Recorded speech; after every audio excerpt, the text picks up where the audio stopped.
जय हिंद दोस्तों, स्वागत है आप सभी लोगों का एक बार फिर से तैयारी कर लो चैनल में। और हम यहाँ पे बात कर रहे हैं यूजीसी नेट जेआरएफ और टीजीटी पीजीटी की ऑनलाइन क्लासेस की, जिसमें हमारा आज का टॉपिक है रासो काव्य और यूनिट है 2.2 आदिकाल।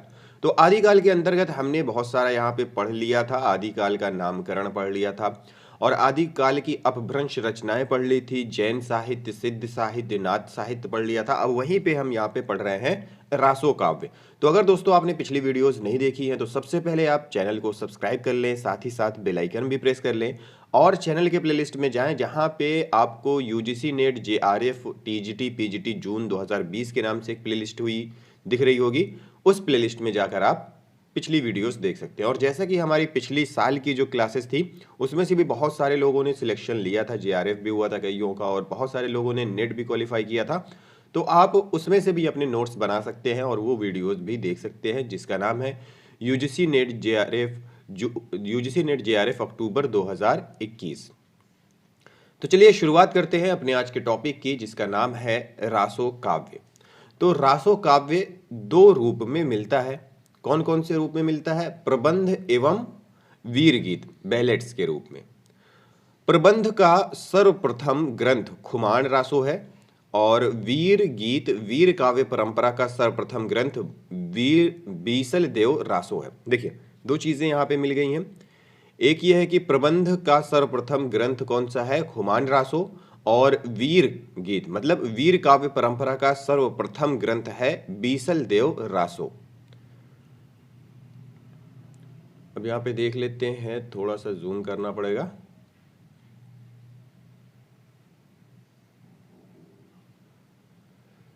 तो देखिए यहाँ पे प्रमुख रासो ग्रंथ दिखे हुए हैं।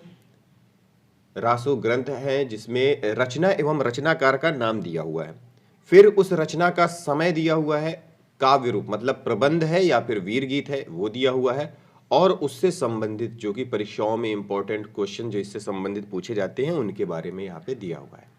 तो सबसे पहला है खुमान रासो, दलपति विजय का है ये, और इसका जो रचना काल का समय है 9वीं शती, और ये है प्रबंध काव्य।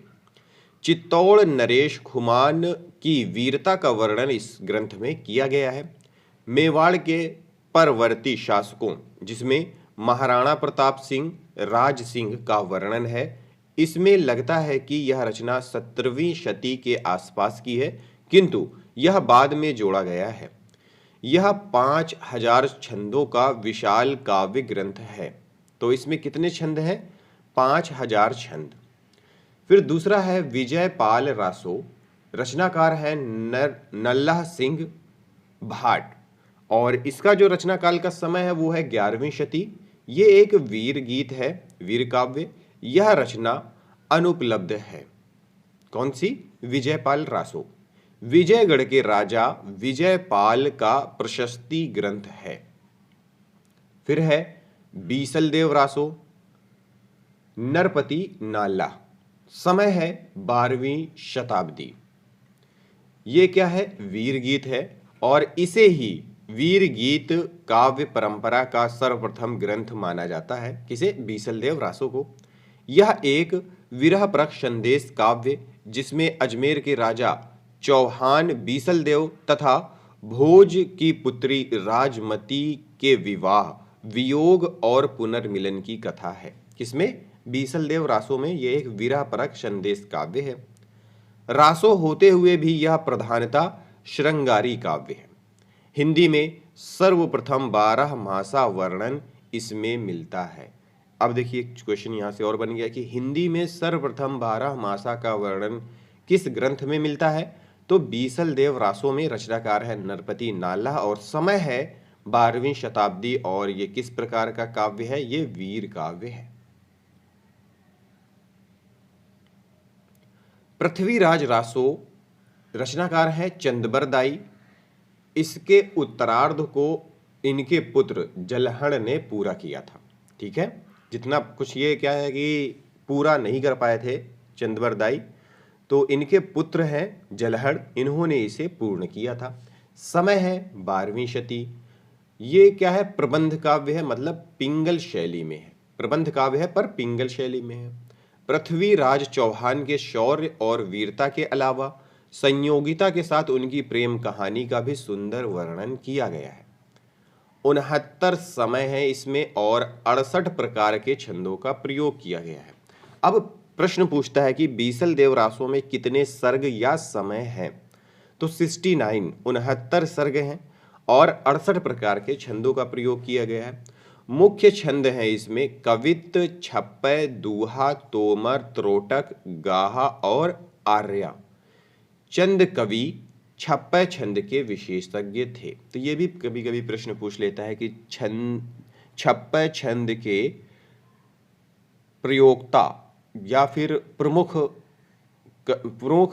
रचनाकार या फिर ये पूछ लेगा कि विशेषज्ञ कौन है। तो याद रखिएगा चंद बरदाई, चंद उन्हीं का है, चंद बरदाई, चंद कवि चंद बरदाई।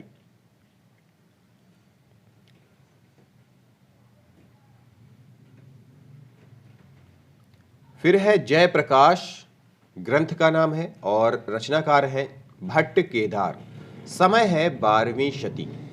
ये वीर गीत प्रबंध है। क्या है ये? वीर गीत प्रबंध है।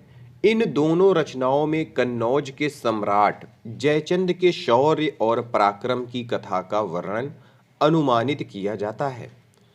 दोनों ग्रंथ अप्राप्य हैं, मतलब ये जो ग्रंथ है ये प्राप्त नहीं है, अप्राप्य है। एक ये है जयचंद प्रकाश और दूसरा है जयमयंक जस चंद्रिका, इसका भी 12वीं शती है। जयमयंक जस चंद्रिका है मधुकर कवि का। और ये जो दोनों जयचंद प्रकाश और जयमयंक जस चंद्रिका ये दोनों अप्राप्य है, मतलब उपलब्ध नहीं है। किंतु सिंठायच दयाल दास कृत राठौरा रिख्यात में इनका उल्लेख किया गया है। जयचंद प्रकाश भट्ट केदार, जयमयंक जस चंद्रिका मधुकर कवि, दोनों का समय 12वीं शताब्दी। परमाल रासो, रचनाकार हैं जगनिक। समय है 13वीं शती। ये वीर गीत है। परमाल रासो एक वीर गीत है। महोबा उत्तर प्रदेश है। महोबा के राजा परमाल देव के 2 वीरों आल्हा और उदल, मतलब उदल का नाम है उदय सिंह, की वीरता का वर्णन है। आल्हा और उदल की वीरता का इसमें वर्णन है परमाल रासों में। उत्तर प्रदेश में वर्षा ऋतु में आल्हा खंड के नाम से गाया जाता है। परमाल रासों में जो है पंक्तियां हैं इसकी वो वर्षा ऋतु में गाई जाती हैं। केंद्र बैसवाड़ा है। फर्रुखाबाद के तत्कालीन कलेक्टर चार्ल्स इलियट ने सर्वप्रथम 1865 ईस्वी में इसे प्रकाशित करवाया था। अब ये एक चीज प्रश्न पूछता है कि आल्हा खंड उत्तर प्रदेश, आल्हा खंड किस ऋतु में गाया जाता है? तो याद रखिएगा वर्षा ऋतु में। ये शायद 26 दिसंबर को जो क्वेश्चन पेपर आया था उसमें ये प्रश्न पूछा था। 2021 में जो एग्जाम हुआ था 26 दिसंबर को, उसमें। फिर प्रश्न है कि रल मल्ल छंद, रचनाकार हैं श्रीधर। समय है 14वीं शती। वीर गीत है। ईडर के राठौर राजा रलमल छंद की पाटन के सूबेदार जफर खां पर प्राप्त विजय का इसमें वर्णन किया गया है। राठौर राजा रलमल की पाटन के सूबेदार जफर खां पर विजय हुई थी और इसी विजय का वर्णन रलमल छंद में किया गया है श्रीधर पाठक के द्वारा। शारंगधर कृत हम्मीर रासो 14वीं शती भी रासो काव्य है जो कि अनुपलब्ध है। हम्मीर रासो है शारंगधर की, समय है 14वीं शती, पर यह क्या है कि अनुपलब्ध है, प्राप्त नहीं हुई है। कीर्तिलता, रचनाकार हैं विद्यापति। समय है 14वीं शती का अंत या 15वीं शती का आरंभ। और कीर्ति पताका है विद्यापति की, इसका भी समय यही बताया गया है कि 14वीं शती का अंत या 15वीं शती का आरंभ। ये दोनों प्रबंध हैं, पूर्वी अपभ्रंश में लिखित हैं। तिरहुज के राजा कीर्ति सिंह द्वारा अपने पिता का बदला लेने का इसमें वर्णन है। किसमें? कीर्तिलता में। ऐतिहासिक महत्व जौनपुर नगर का यथार्थ वर्णन है। ये प्रश्न भी पूछा जा चुका है कि कीर्तिलता में उत्तर प्रदेश के किस जिले का वर्णन किया गया है? जौनपुर। ठीक है। कवि ने इसे स्वयं कहानी कहा है। यह भी प्रश्न पूछा जा चुका है कि विद्यापति ने अपनी किस रचना को कहानी कहा है, तो वो है कीर्ति लता। स्वयं इसकी भाषा को अवहट्ट कहा है। इसकी रचना भृंग भृंगी संवाद में है। अब है कीर्ति पताका। यह ग्रंथ अप्राप्य है। त्रिभुज के राजा शिव सिंह की प्रशस्ति का वर्णन इसमें किया गया है। अब देख लेते हैं रासो शब्द की उत्पत्ति के संदर्भ में मतभेद जो है, किसने किससे रासो शब्द की उत्पत्ति मानी है। यहाँ पे प्रस्तोता मतलब जिन्होंने, कवि आचार्य इतिहासकार का नाम है, और उन्होंने किससे माना है, मूल शब्द किसको माना है, कहाँ से माना है, ये दिया हुआ है। तो सबसे पहले है गारसा द तासी। राजसूय शब्द से रासो शब्द की व्युत्पत्ति मानते हैं। हर प्रसाद शास्त्री ये राजयश शब्द से रासो शब्द की उत्पत्ति मानते हैं। आचार्य रामचंद्र शुक्ल रसायन से रास या रासो की उत्पत्ति मानते हैं। नंद दुलारे वाजपेयी रास शब्द से रासो शब्द की उत्पत्ति मानते हैं। हजारी प्रसाद द्विवेदी रासक उपरूप रासक शब्द से रासो शब्द की भी उत्पत्ति मानते हैं। रामस्वरूप चतुर्वेदी रासाऊ का रस शब्द से रासो शब्द की उत्पत्ति मानते हैं।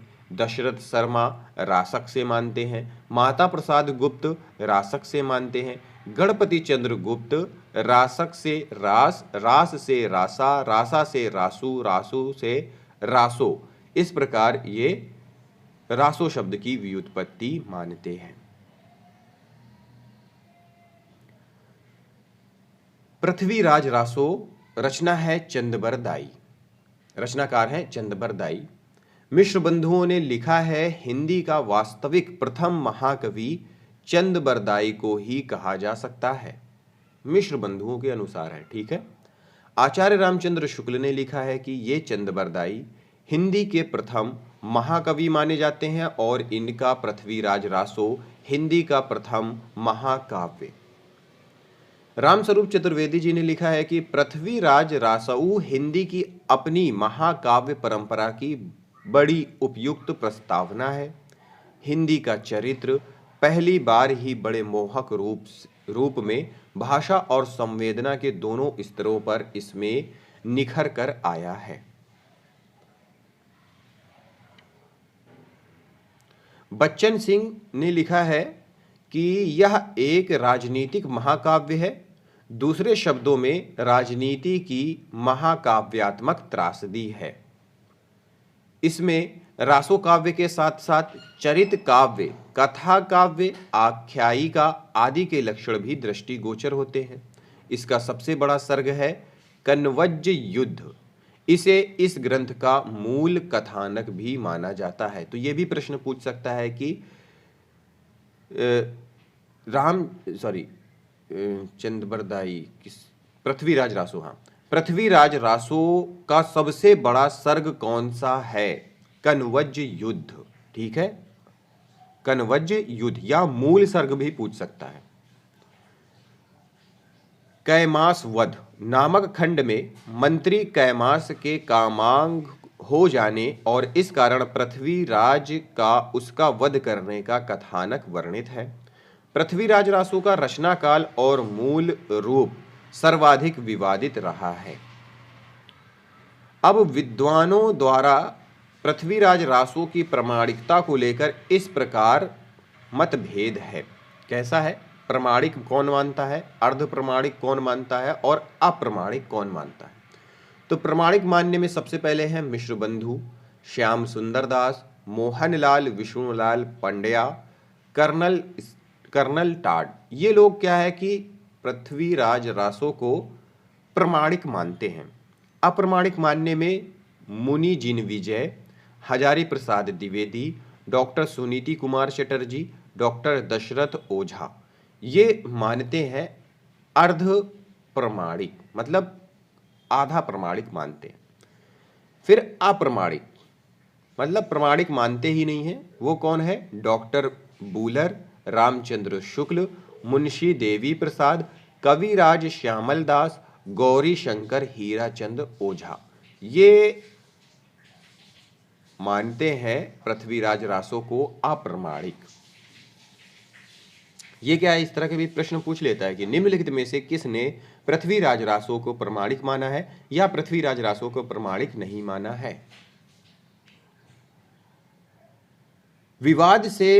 इस विवाद से संबंधित मुख्य बिंदु इस प्रकार हैं।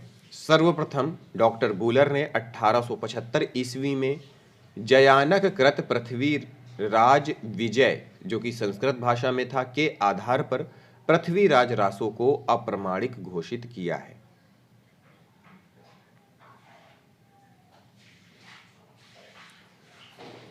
फिर मोहनलाल विष्णुलाल पंड्या के अनुसार इसकी तिथियों में वास्तविक तिथियों से 90 से 91 वर्षों का अंतर सायास किया गया है। इस प्रकार इन्होंने आनंद संवत की परिकल्पना की है।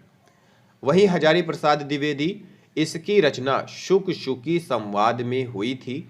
जिन सर्गों में यह शैली नहीं मिलती उन्हें प्रक्षिप्त मानना चाहिए, इससे वे अंश ही प्रक्षिप्त सिद्ध होते हैं जिनमें इतिहास विरुद्ध तथ्य है। आदिकाल काव्य ग्रंथों में कथा कहने की परंपरा को लक्ष्य करके हजारी प्रसाद द्विवेदी ने पृथ्वीराज रासो के संदर्भ में लिखा है। क्या लिखा है? कि कथा की परीक्षा इतिहास के दृष्टि से नहीं, काव्य की दृष्टि से होनी चाहिए। पुरानी कथाएं काव्य ही अधिक है, इतिहास वे एकदम नहीं है। ये पृथ्वीराज रासो के ऊपर लिखा है। पुरातन प्रबंध संग्रह में इस ग्रंथ के कुछ छंद संग्रहित हैं जिससे इसकी प्राचीनता प्रमाणिक होती है। आचार्य रामचंद्र शुक्ल ने लिखा है कि माना कि रासो इतिहास नहीं है, काव्य ग्रंथ है, पर काव्य ग्रंथों में सत्य घटनाओं में बिना किसी प्रयोजन कोई उलटफेर नहीं किया जाता। यह पूरा ग्रंथ वास्तव में जाली है। तो ये प्रश्न पूछता है कि किस इतिहासकार ने पृथ्वीराज रासो को जाली ग्रंथ कहा है? तो वो है आचार्य रामचंद्र शुक्ल। तो दोस्तों ये थे हमारे अभी की क्लास जिसमें हमने रासो काव्य के बारे में पढ़ा। अब दोस्तों इसके आगे हम लेकर आएंगे अगला टॉपिक। सिलेबस के अकॉर्डिंग हम लोग यहाँ पे पढ़ रहे हैं और सिलेबस के अकॉर्डिंग हम लोग यहाँ पे पढ़ते चलेंगे ताकि हमारा एक एक पॉइंट कंप्लीट होते जाए। फिर हम यहाँ पे स्टार्ट करेंगे अपनी प्रश्नोत्तरी की सीरीज, यूनिट वाइज यूनिट प्रश्नोत्तरी भी देखेंगे। तो मिलते हैं दोस्तों अगली वीडियो में अगले टॉपिक के साथ। इस वीडियो को देखने के लिए बहुत बहुत धन्यवाद।